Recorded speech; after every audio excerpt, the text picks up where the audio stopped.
3. Assalamualaikum warahmatullahi wabarakatuh. Berdirinya kami di sini untuk menyampaikan presentasi kelompok kami tentang ester atau alkil alkanoat. Sebelum itu, perkenalkan, nama saya Irsyad Alvan Setiawan selaku ketua kelompok yang mendapatkan bagian papan 1, yaitu rumus umum, rumus struktur, dan juga nama-nama trivial. Kemudian ada sebelah saya. Perkenalkan, nama saya Novalisa Firman Hidayat. Saya mendapatkan papan 2 yang berisikan tentang tata nama senyawa dan contohnya.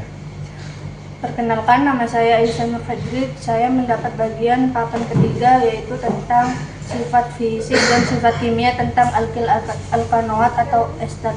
Sebelah saya ada. Perkenalkan, nama saya Nova Bilqis Mustafa. Saya kebagian papan keempat yang berisi kegunaan dan contoh latihan soal dari alkil alkanoat. Saya Irsyad Alvan Setiawan ingin menjelaskan tentang papan nomor 1, yaitu rumus umum, rumus struktur, dan contoh sederhana atau trivial. Yang pertama ada rumus umum, yaitu CnH2nO2. Rumus strukturnya seperti ini. Contoh sederhana atau nama trivial. Tata nama trivial atau tata nama dagang itu dibagi menjadi 2, yaitu rantai lurus dan rantai bercabang. Pada bagian rantai lurus, tata namanya nama alkil, spasi, nama rantai utama ditambah AT. Berikut ini adalah tabelnya. Jumlah karbon 1, strukturnya itu HCOO-CH3, nama trivialnya metil format. Jumlah karbon 2, strukturnya itu CH3COO-CH3, nama trivialnya metil asetat. Jumlah karbon 3, strukturnya CH3CH2COOH-CH3, nama trivialnya metil propionat. Jumlah karbon 4, strukturnya CH3 kurung CH2 2 kali COO-CH3, nama trivialnya metil butirat. Jumlah karbon 5, CH3 kurung CH2 3 kali COO-CH3, nama trivialnya metil valerat. Jumlah karbon 6, strukturnya CH3 kurung CH2 4 kali COO-CH3, nama trivialnya metil kaproat. Contohnya itu yang pertama, kita bisa tentukan alkil karena alkilnya memiliki 1 atom karbon jadi metil. Yang kedua, tentukan rantai utama. Ada 3 karbon jadi metil propionat. Jadi nama akhirnya itu adalah metil propionat. Kemudian yang pada bagian rantai bercabang itu yang pertama, tentukan gugus alkil atau yang dekat dengan atom oksigen.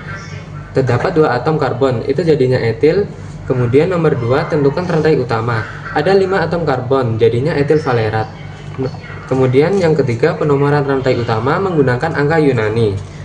Kemudian yang keempat, tentukan gugus cabang atau diurutkan sesuai abjad. Kemudian yang kelima, tentukan tata nama trivial bercabang. Nama alkil, spasi, nomor cabang, strip, nama cabang, strip, nama rantai utama ditambah AT. Jadinya itu adalah etil alfa strip etil strip gamma strip metil valerat. Kemudian pada rantai bercabang, jika ada cabang yang sama diberi awalan. Cabang 1 namanya itu mono, jumlah cabang 2 namanya itu di, jumlah cabang 3 itu tri, jumlah cabang 4 itu tetra, jumlah cabang 5 itu penta, jumlah cabang 6 itu heksa, jumlah cabang 7 itu hepta, jumlah cabang 8 itu okta, jumlah cabang 9 itu nona, dan jumlah cabang 10 adalah deka. Akan menjelaskan tentang papan 2 yang berisikan tentang tata nama senyawa dari ester. Nah, senyawa ester adalah senyawa turunan alkana yang dilambangkan dengan R, COO, R absen, yaitu gugus COO merupakan gugus fungsi ester, sedangkan R dan R absen adalah gugus alkil. Dan rumus umumnya adalah CnH2nO2. Tata nama ester menurut aturan IUPAC ada 2, yaitu rantai lurus dan rantai bercabang. Contoh rantai lurus seperti ini, dan contoh rantai bercabang seperti ini. Nah, kalian tahu tidak cara mengetahui nama senyawa dari gambar struktur tersebut dan gimana sih cara menentukannya? Nah, sini aku kasih tahu ada 5 cara, yaitu 1. Menentukan bagian alkil dan alkanoat pada struktur yang terletak pada atom oksigen dan gugus ester. Penentuan rantai utama dengan caranya dengan melihat rantai karbon terpanjang pada alkanoat yang mengandung gugus ester. Nah, gambar ini ada dua, kita pilih yang ini ya. Dan nama ini adalah pentanoat. Cara ketiga, pemberian nomor yang berurutan dimulai dari gugus ester, yaitu COO. Cara keempat, penentuan gugus cabang. Jika terdapat gugus cabang lebih dari satu dan berbeda, maka diurutkan berdasarkan abjad dalam tata nama senyawa. Dan kelima, penamaan senyawa. Nah, ini adalah cara rumusnya, yaitu nama alkil, lalu diberi jarak, nomor cabang, nama rantai utama, ditambah dengan OAT. Jadi, namanya adalah etil 2, etil 4, metil pentanoat. Di sini saya bernama Aisyah Nur Fajri. Saya akan menjelaskan tentang sifat fisik dan sifat kimia alkil alkanoat atau biasa disebut ester. Yang pertama ada sifat fisik atau suhunya. Ester atau alkil alkanoat bersuhu rendah berwujud cair encer, ester bersuhu tengah berwujud cair kental, dan ester bersuhu tinggi berwujud padat. Yang kedua titik didih dan titik leleh. Titik didih dan titik leleh rendah karena tidak memiliki ikatan hidrogen. Yang ketiga kelarutan. Ester bersuhu rendah sedikit larut, sedangkan ester bersuhu tinggi makin mudah larut. Yang terakhir pada sifat fisik yaitu daya hantar listrik, merupakan senyawa non elektrolit. Lalu yang B ada sifat kimia. Yang pertama itu ada ikatan hidrogen. Tidak terdapat ikatan hidrogen tetapi ada ikatan van der Waals. Yang kedua kepolaran. Senyawa bersuhu rendah sedikit polar, sedangkan senyawa bersuhu tinggi hampir non polar. Yang ketiga ada kereaktifan. Ester kurang reaktif.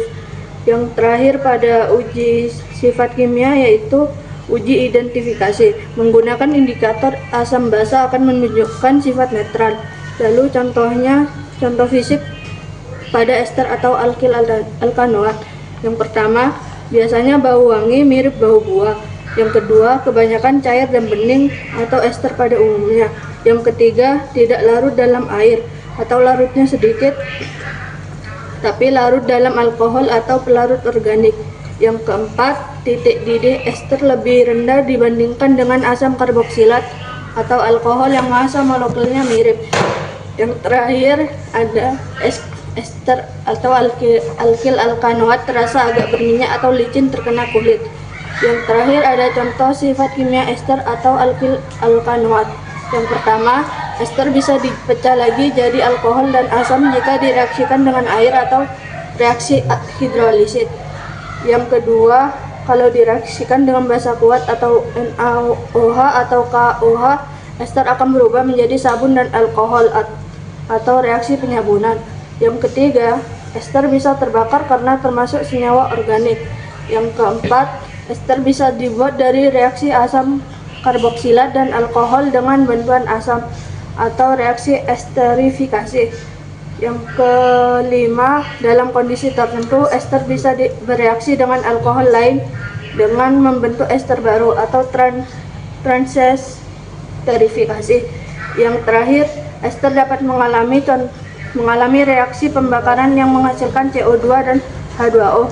Contoh, ester plus O2 menjadi CO2 plus H2O. Nah, berdirinya saya di sini ingin menjelaskan tentang kegunaan alkil alkanoat.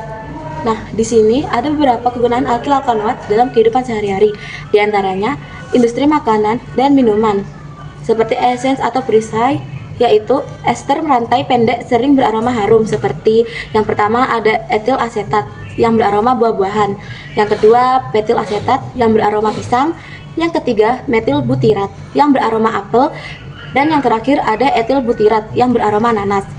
Yang kedua ada pembakaran sabun dan mentega, yaitu lemak dan minyak adalah ester penting yang menjadi bahan baku pembuatan sabun melalui reaksi saponifikasi serta ditemukan dalam mentega. Yang ketiga ada lilin atau wax, yaitu alkil alkoniat suhu tinggi membentuk lilin atau wax yang digunakan sebagai pelapis pelindung untuk mobil, mebel, dan batik. Dan yang terakhir di sini ada pelarut, yaitu beberapa ester yang digunakan sebagai pelarut dalam cat dan vernis.